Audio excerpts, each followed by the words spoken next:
Welcome to Counterpoint, an ARPA podcast.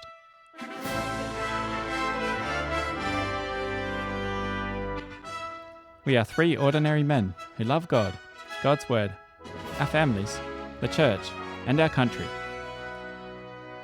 In this podcast, we seek to bring a reformed, biblically faithful perspective to social and political issues in Australia. The Association for Reformed Political Action, also known as ARPA, is an Australian organisation which aims to keep you informed about social and political issues in Australia and encourage a Christian voice in the public square. Hello, I'm Nathan, and I've got the usual crew with me here today, Ben and Sean. Hello. Hello. Back. Yep, we can all hear you, so it looks like the sound check worked. Yes. Welcome back. Thanks. Yes, and we're very excited to continue our discussion about family. And once again, we have our esteemed guest, Pastor Jim, with us. Pastor Jim, how are you this week? Well, it's great to be on with you guys once again. I feel like I've been doing so many of these with you. I'm starting to develop an Australian accent. Yeah, it's all part of the plan to get you here. Although it doesn't really work that well because it's like an Australian, South African, Canadian accent. Yeah, it's a bit of a muddle. Okay. So it's Sort of like Ben mixed with Sean, mixed with me. yeah, exactly. We are continuing our discussion on family. And so far we've, I guess, set the foundation, especially the biblical foundation for family. Like, why is family important? And we looked at what the Bible says, how God has created us to live in community, and specifically in communities which are families and, as a bit wider extent, I guess, the household. So it's not just the fathers and the father and the mother, the parents and their children, but also you're looking at extended families and a bit wider communities. And then, we looked at what Scripture says about the household. And the last episode, we actually talked about how the language of the household helps us to understand Scripture. So that's very important. And we've talked about how the household is a place where people find value, they find worth, where the essential identity building work is done within someone's life. And also how as a father you can really lead and be a blessing to your children as well. And this isn't just spiritual formation, we're also talking physical formation, like where someone goes in life, the vocation they have, the calling in that way as well, and how the household is an essential place where this starts. Did I miss anything, Pastor Jim? I think that covers it. We've covered other things as well and some digressions, and we followed some rabbit trails. But I think that covers it. Yeah, it's been a real fun discussion so far. And now we're going to move the microscope, I guess, from what the Scripture says to what's going on in our society. So the question we're really looking at to start off with today, it's probably the only question we'll look at, is what has gone wrong and how has the family been undermined in Western society? I guess maybe we should rephrase that as, has the family been undermined, just to try give the impression that we're not so biased.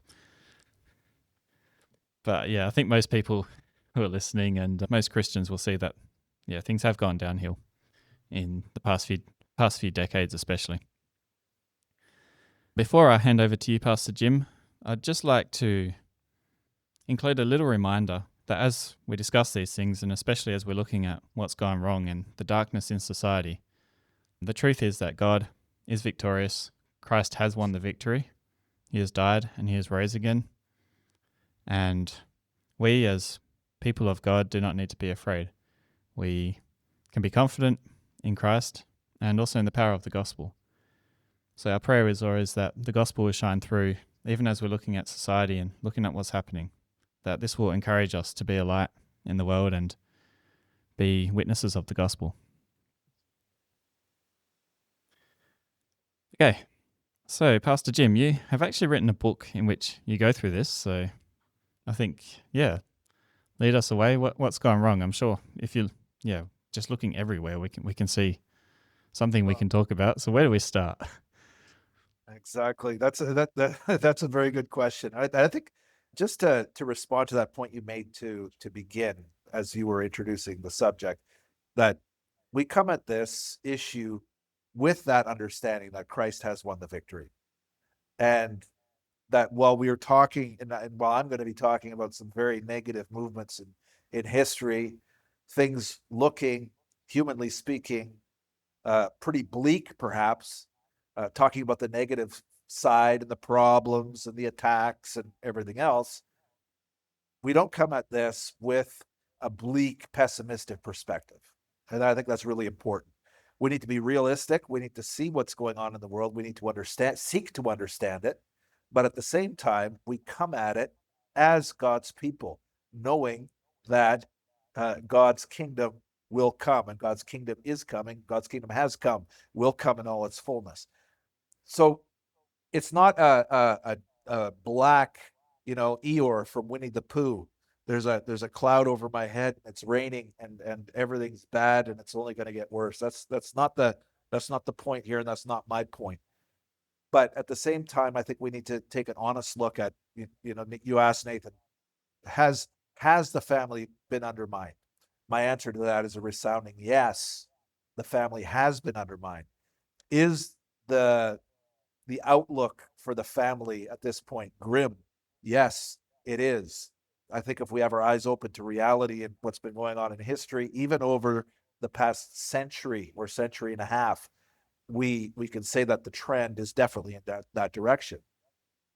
And the other aspect of this is a question that people have asked me and I've talked about is this happening deliberately? Or is this some kind of process? Is this some kind of evolutionary development or regression that's happening? And I would say, yes, this has been happening deliberately. There have been deliberate movements in this direction. And what is happening to the family relationships, parent-child relationships, husband-wife relationships, is not a bug in modern ideologies, but is actually a design feature. It's part of what is the plan. And we can think especially of the influences of Marxism, which is also related to the widespread influence of the feminist movement and the sexual revolutions that have happened over the past 150 years. You're shaking your head, Sean. Yeah, no, I'm just, I agree.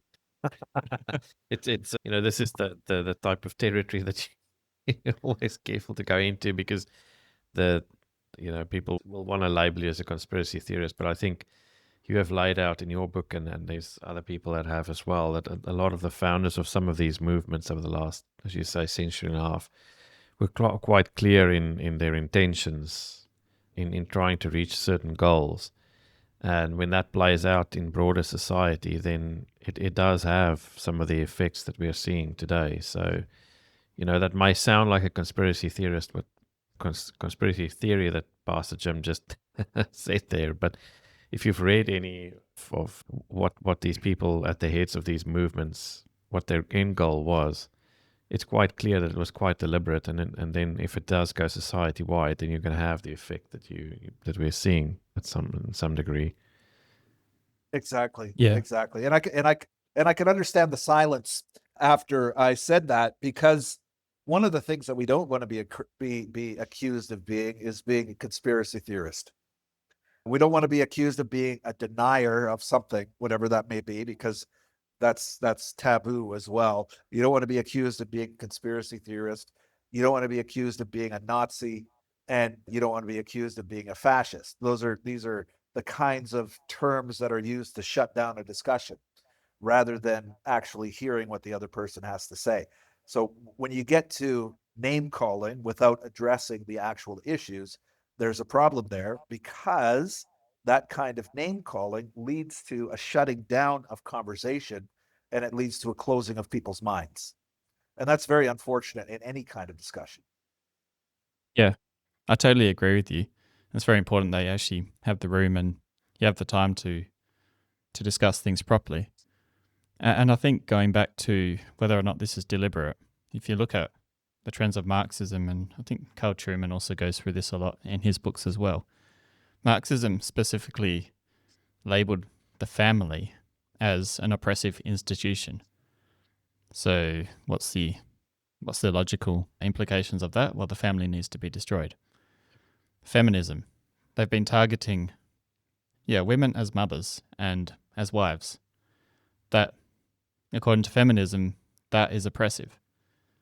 The fact that women are wives and mothers. So it is very deliberate, and I just think back to Romans 1, where, Paul said it thousands of years ago already, that the wicked, they suppress the truth in unrighteousness. So in their attempts to basically get rid of God, that's what's actually happening here, then they end up rejoicing and reveling in the acts of wickedness against him, to go basically from the start of that section right to the end. That is what's happening. And maybe Pastor Jim, I'll ask you a question. So I was just thinking now, and maybe this is going to be a stupid question, so just excuse me. But if you think about Marxism and feminism, isn't it at the root egalitarianism is actually the problem, where you're trying to flatten everything out, take away all hierarchy, all sense of superiority and inferiority in rank. So we understand that as human beings, we're all made in the image of God. But if you think about Marxism, it's taking away the hierarchy, flattening everything. And we know that in practice, that's not actually what happens, right? It flattens out society and you still end up with a ruling class, right? But with feminism, the whole problem was many of the first or initial writers, starters of the movement and the second wave, were attacking specifically patriarchy, right? They were specifically saying that the fact that a woman, or that scripture even teaches that a woman is to be subordinate to her husband, is oppressive, and we need to destroy that. That needs to go away. And that's so at its core, I'm just wondering, is the problem not here that being the fact that behind both movements, at least, there is some satanic push. This is my statement anyways. It would be to try and flatten out God's created order so that everything's the same, right? That was what Satan was thrown out of heaven for, is because he wanted to flatten out everything and he wanted to be God, right? He wanted to get God off his throne and put himself there. So anyway, so that's a question. Do you think that maybe the underlying thing here is that both movements and those that have flowed from it seek to basically flatten out society, take away all hierarchy and all basically reduce the created order to make everything the same? I would say that that's not a stupid question at all, actually, but it actually gets to kind of the core of the matter, or the heart of the matter. When you look at the writings of Groen Prinsterer, perhaps you've heard of Groen Prinsterer. He was a Dutch statesman and leader of an awakening movement in the Netherlands in the 18th century. He wrote a book called Unbelief and Revolution. And he spoke about the revolutionary roots of modern ideologies, the Enlightenment ideologies. And the revolutionary slogan, when he talked about the revolution, he was talking specifically about the French Revolution.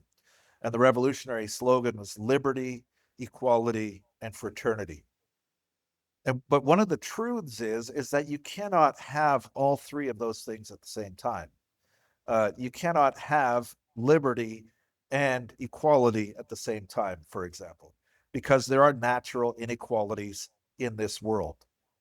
There are natural levels of, maybe it's better put, different levels of success, of advancement, of skills. Some people are more skilled than others. Some people are by God's providence born into certain families that are wealthier, more successful, where they have a better education, etc.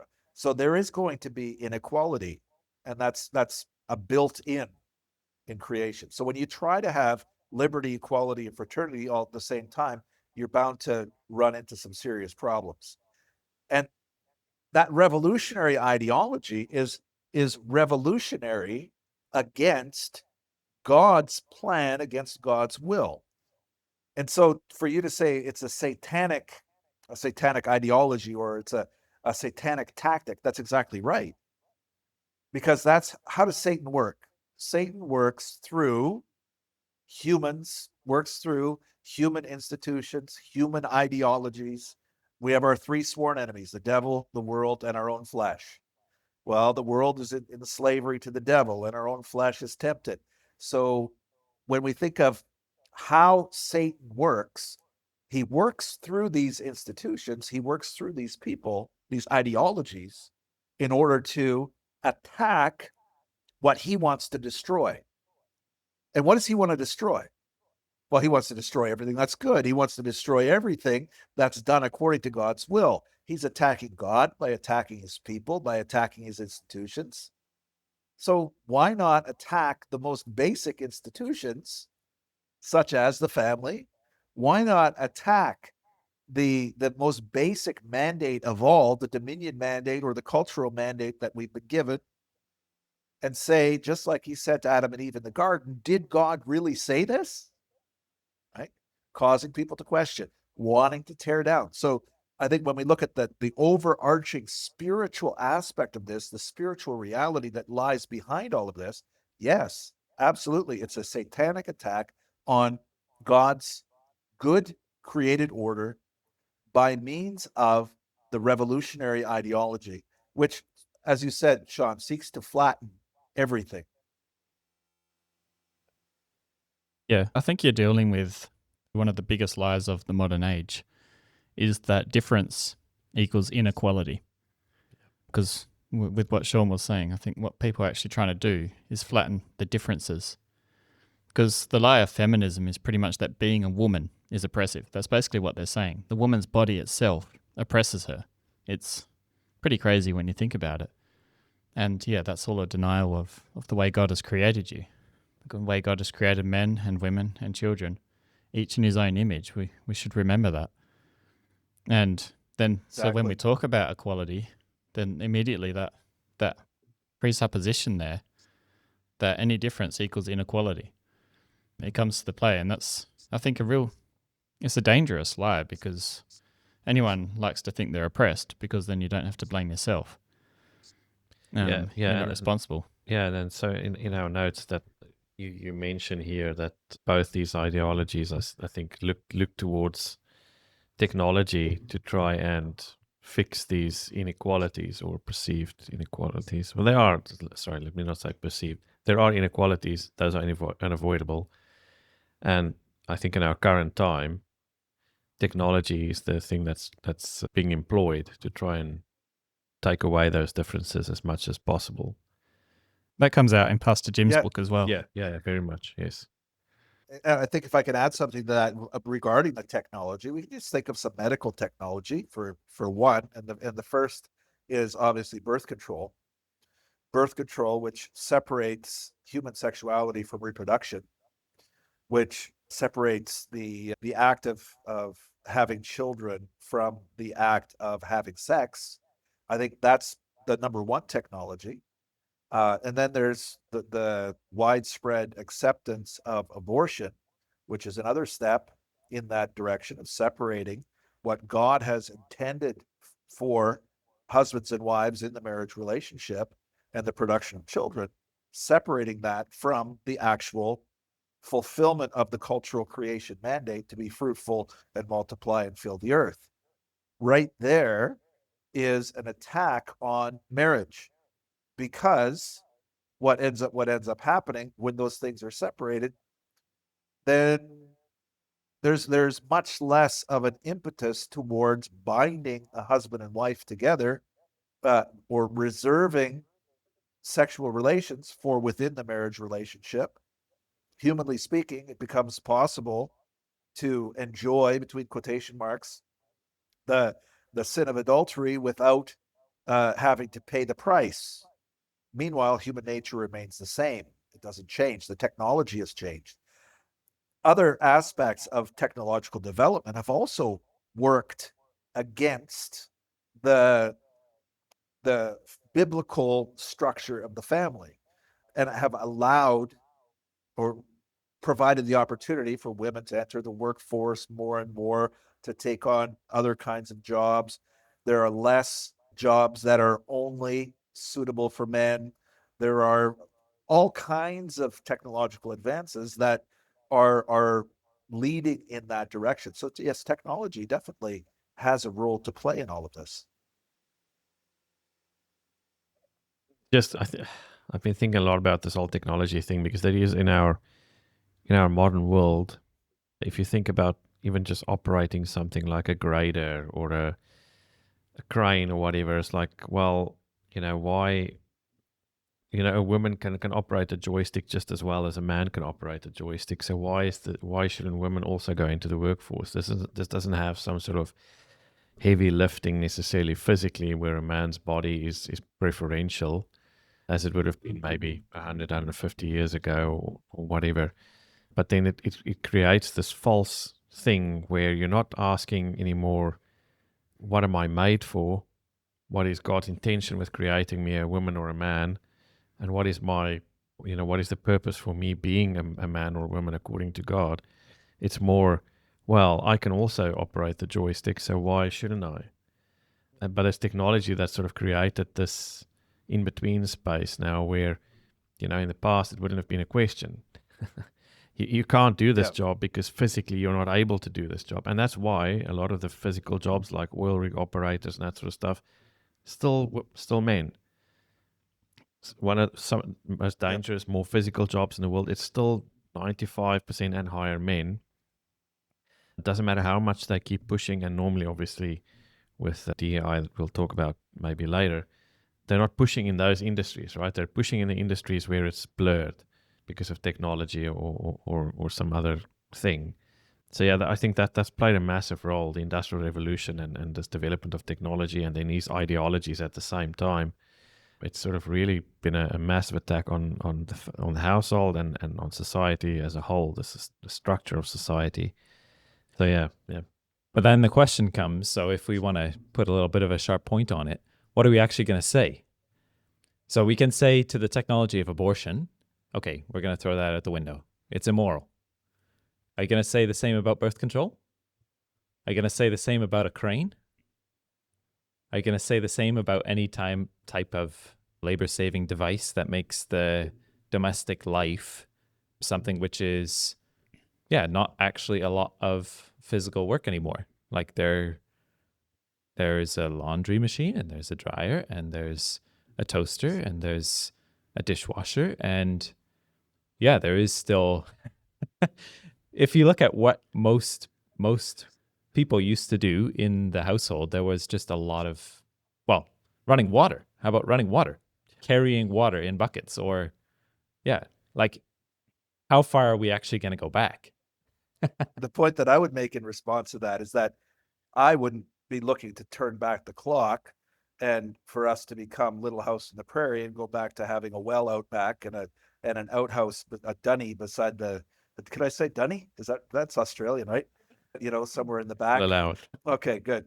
And to be using an old wringer washer or what have you.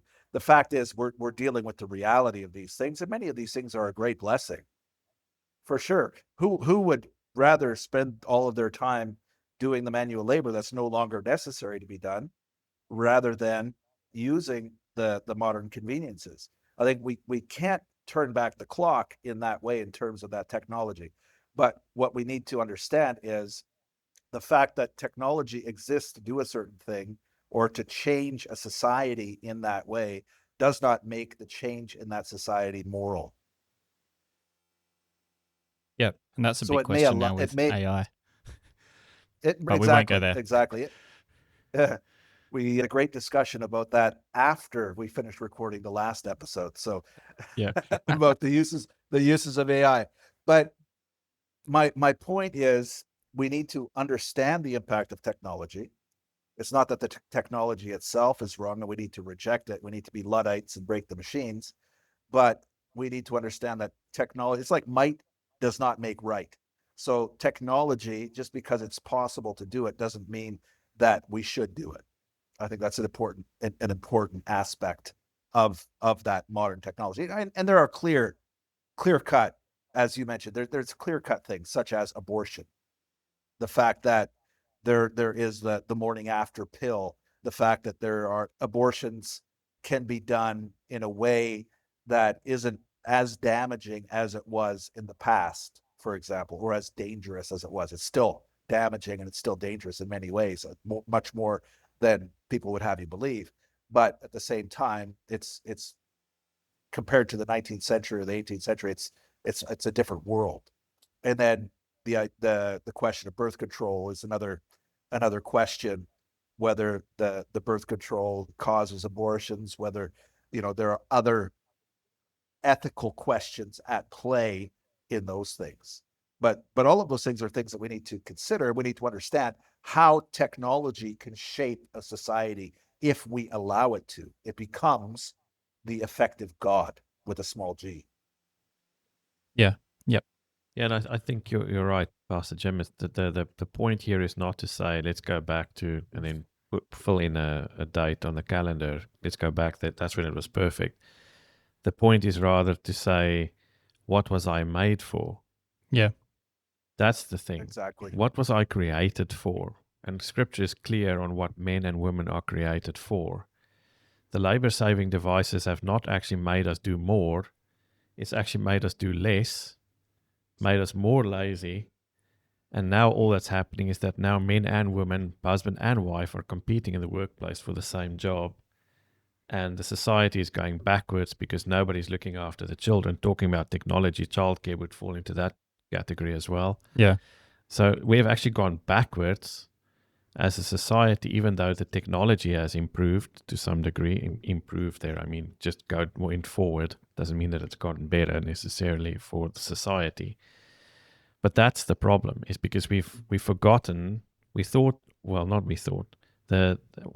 ended up happening is with the technology, we have forgotten what we were actually made for.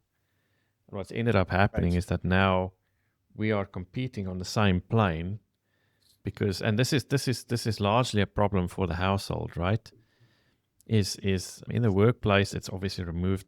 First, it removed the husband out of the household because of industrialization. And then with the wars and whatever, women started getting into the workforce, and obviously with these ideologies playing into that as well. But now we've forgotten in a very short time what the household is for, what men and women are for. And so what's happened over the last 70, 80, 100 years, instead of women, or let's say the household, figuring out what the woman should be doing at home now that she has all these labor-saving devices, the answer has been she needs to get out of the house. Actually, she needs to now leave the house. That's been the answer, and go and join her husband in the workforce outside of the house, and then use this labor-saving device of childcare and public schooling to look after their children and raise them for them. Yeah. So that's where you've ended up. The technology has not moved you forward. It's not helped you progress. It's not done any of that. It's actually pushed you backwards. And we can see that with the birth rates and all the societal problems as well. All of that sort of flows downstream from this. So that's more the question, is we need to get back to what are men and women for in marriage, in society, and then figure out with the world that we live in today, what does that look like? Yeah. That's more the question. Yeah, and it is a vicious circle. Because when you talk about, like, I'm not advocating for women doing nothing. In the Bible, when you read about, for instance, what Ruth is doing collecting barley, she's hauling an amount of barley that a lot of men nowadays wouldn't be able to carry.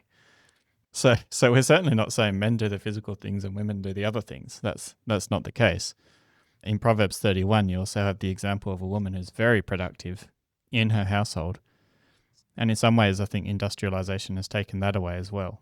But once again, I do see technology as neutral. It's about how you use it.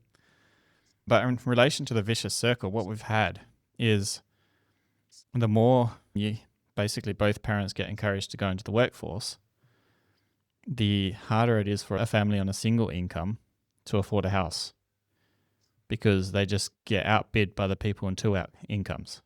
Yep. Now this is short-term gain for long-term pain, because when both mum and dad are out at work all the time, then the kids suffer. So you're basically, what's it called? You're sacrificing your children. Sacrificing the next generation to get ahead, which, that's just ungodly. And if civilizationally, it's like disastrous, because you will not have a civilization left. You may have a lot of empty houses, but you will not have a civilization. Yeah. And it's that shirking of responsibility, right? God has given you a husband or a wife, and if he has blessed you with children, which is nominally the case, then your reaction to that is, and someone else should raise them. Shouldn't be me. The one person that shouldn't raise these children is me. Yeah. I should be out in the workforce. I should be working, doing something productive with my life. Yeah. And that is a massive problem. Our Prime Minister has gone out and said, we want the children to have the best, have the best care possible. And he's doing it, promoting childcare and public schools. So that's just a prompt. Let's talk about how the government, the welfare state, and even the idea of the professional has really undermined the family and the family roles. Right. And when you think about what your prime minister is saying, and that's something that prime ministers and presidents all around the world are saying, there's a worldwide movement in this direction. Here in Brazil, it's exactly the same. I know in Canada, it's the same. In the United States, Europe, all over Europe. The idea is that the state wants to have its hooks into your children. And why is that? Because they know, as was one of the founder of the Jesuits said, give me your child before he turns 7, and I will give you the man. Something to that effect. You get those formative years, and you can indoctrinate the child into your ideology, into your worldview. The world understands that, understands the importance of that. The world understands the importance of catechesis, we could say, of bringing up your child in the fear of, we would say in the fear of the Lord, but they would say in fear of something else, a false god, one false god or other. And the fact is, the people of the world, our non-Christian neighbors, are not having children. But the world still needs children and young people. And so what they need to do is they need to get their hooks into our children, if we allow them to do that, and as many as they can, in order to bring them up to be cogs in the machine, in order to be worker bees in the hive, in order to be more interchangeable parts in a faceless society. That's how that works. It's all cloaked under the guise of compassion and care and love. But the one who rejects God's wisdom naturally hates his neighbor. Even the compassion of the wicked is cruel, it says in Proverbs, and we see the results of that. These kind of movements are cloaked in the language of Christianity, which is twisted and distorted and used against the truth of God. And so I wanted to mention cultural Marxism in this connection, because I think it's important to understand even how deep that influence has gone on all sides of the political spectrum, because it has. It's our conservative parties have been influenced by it. The liberal parties have been influenced by it. The socialist parties have been influenced by it. It's universal, because it was so effective. Between Europe and the United States and various parts of the world, there's different meanings of conservative and liberal, but liberalism is something completely different. We need to go back. We need to understand where this comes from in order to recognize it. I think that's vitally important. And there's a couple of names that I'm going to mention. One is Antonio Gramsci, and he was really the originator of cultural Marxism. And his most famous work is called The Prison Notebooks, and it was a series of notebooks that he wrote when he was imprisoned by Mussolini prior to the Second World War in Italy, and he died in prison. He's famous for developing the ideology which has become known as the Long March through the institutions. How does Marxist ideology come into society? It comes in through the institutions, not through a peasant rebellion, not through violent uprisings, but through the intelligentsia, through the union leaders, the labor leaders, through the various organizations, the cultural organizations, the artists, all of those institutions, the universities especially. That ideology of Gramsci was developed even more by the Frankfurt School. The Frankfurt School, and one of the the central figures in the Frankfurt School in the first half of the 20th century was Herbert Marcuse, Marcuse, also an extremely important figure in this movement. He's the one, we've all heard the term "make love, not war," and he's the one who coined that term because he thought that free sexuality, opening up the doors to sexual freedom, would lead to world peace, because people would be able to channel their frustrations into the sexual side of life rather than making war. And thus the development of the hippie movement in the 1960s, which he was very much involved in, and the opposition to tolerance for the intolerant. And he's very well known. He wrote a very well known essay about that, how we must be intolerant of intolerant people. We need to be tolerant of everything except for intolerance. In other words, tolerant of everything except for those who believe exclusively that, for example, just as a random example, that Jesus Christ is the way and the truth and the life, and that nobody comes to the Father except through him. He says we need to be intolerant of that kind of intolerance. The movement of cultural Marxism from Gramsci to Marcuse, then later on through people like Saul Alinsky, who popularized this among the left, the political left in the United States, especially in the 1960s, that is the movement that we see at play in the broad spectrum of politics today. And so the idea is we eliminate these oppressive institutions. And one of the oppressive institutions is the patriarchal family, where the father is the head of the household, or even the nuclear family as such. And we break down those barriers, we break down those walls, those structures, and then we will build our utopia. We're going to build paradise on earth. And once we do that, we will have, as Sean was talking about earlier, that equality. We'll have that egalitarian society. And that impact of that has become a presupposition for so many. How could you oppose government-sponsored daycare without being some kind of, retrogressive or regressive caveman type?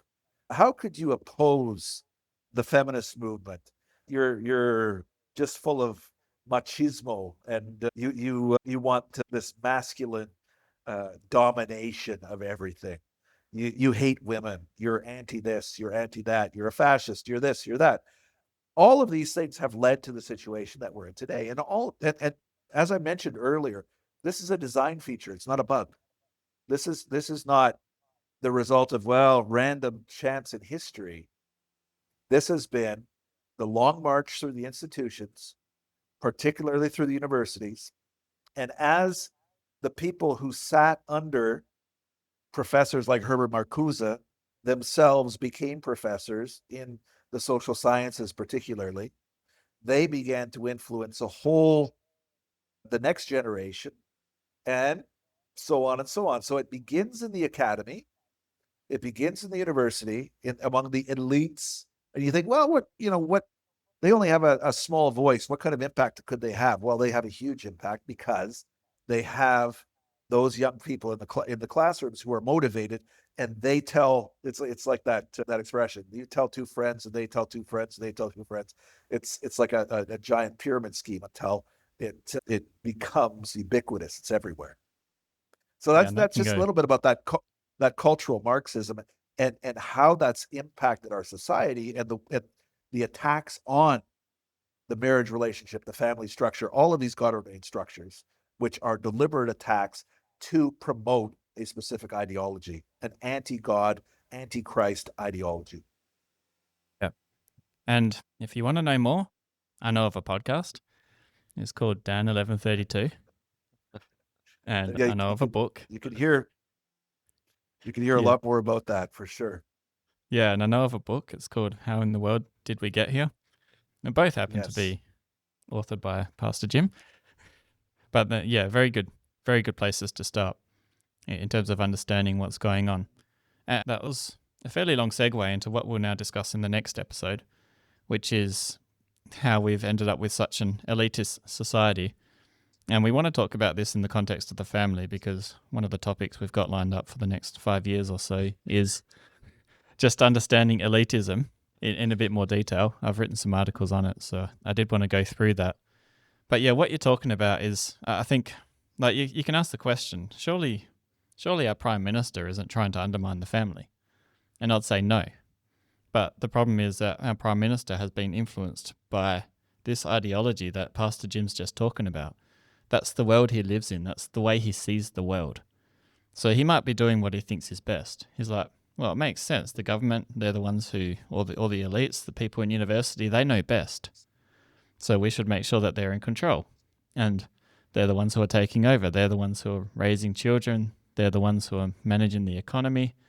They're the ones who are deciding who gets to be a parent and who doesn't.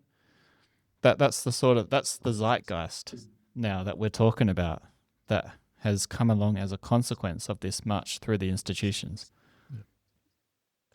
Yeah, it's like the two fish that swim in the bowl, and they don't realize that they're swimming in the water.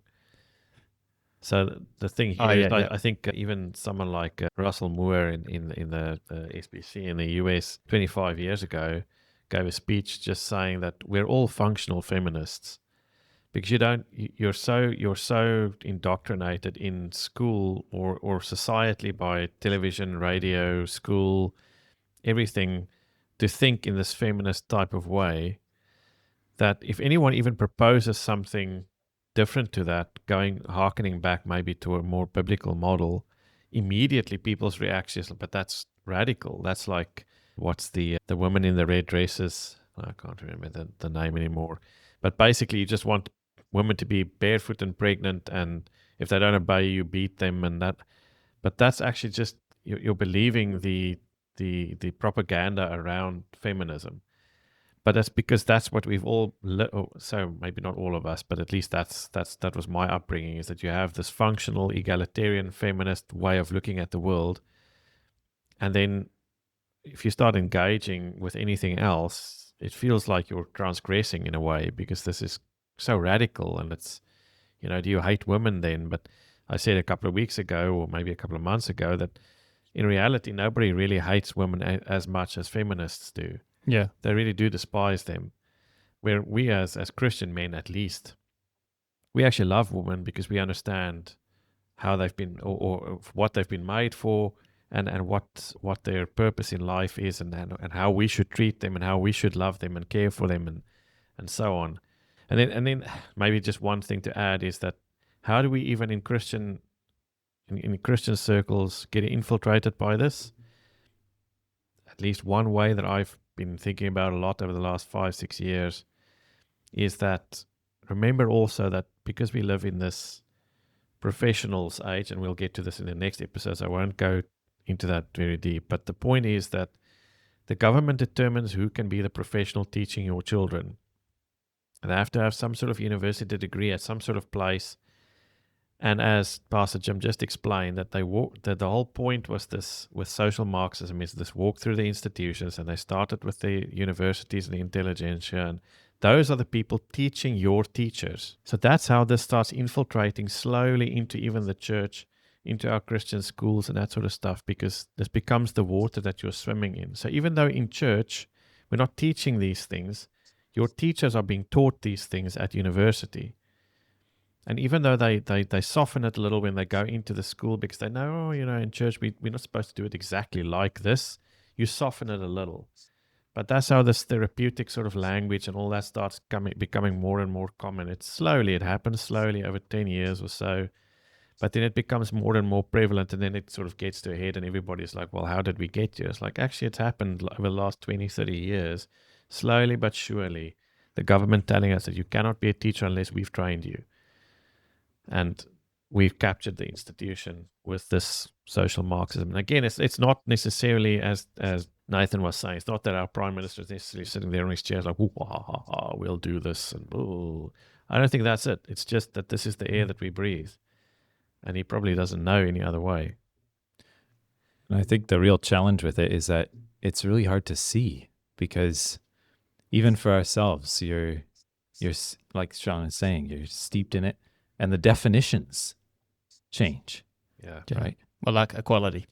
Yeah, For equality. What does equality really mean? How do we measure whether or not someone is equal? Yeah. Is it now, basically now it's like, well, if you make as much money as me, then we're equal. It's like exclude any other variable. Yeah. Maybe the variable will change a little, but it's about probably money or status or something. Yeah. But it's very difficult to see because the definitions change. Anyway, that's going to be interesting next episode. Yeah. We'll get into that a bit more. Yep. We're only 5 minutes over time. Let's hope we find 5 minutes worth of ums to get rid of. Okay. Yeah. Pastor Jim, any final words for this episode anyway? Something maybe to encourage us? I I think I'd better stop, because otherwise we're going to go on for another 45 minutes again. And that's next episode. And then, yes, and then we won't get through another paragraph of our proposed outline. But I appreciate those points very much. And I think one of the phrases that's very helpful for us to know is a phrase by Lenin. It's attributed to Lenin anyways. And he talked about people who were who he called the useful idiots. And those were the Westerners who would come to the Soviet Union, and they would visit, and they would visit the Potemkin villages, which they had set up to show to the gullible Westerners who just wanted to believe that communism was working well. And they would go back to the West and they would spread the good news. They were easily fooled and they were easily used. We don't want to be among those people. We want to have our eyes open. We want to have our ears open, understand the currents, and understand also what we must do in order to not be swept away by them. Well, thank you a lot once again, Pastor Jim, for helping to, just lift the veil a little bit on what's going on in society and share a little bit of what you've been talking about for years now. We really appreciate it, and we look forward to seeing you again. I appreciate the opportunity. It's always nice talking with you folks. Okay, Ben, take us home. Yeah, guys, if this is the first time that you're listening to us, you just got to make sure that you hit that subscribe button, press like, and leave a review for us. We also have an email if you have any feedback for us or any thoughts that you'd like to add, arpacounterpoint@gmail.com. And yeah, we look forward to seeing you on the next one.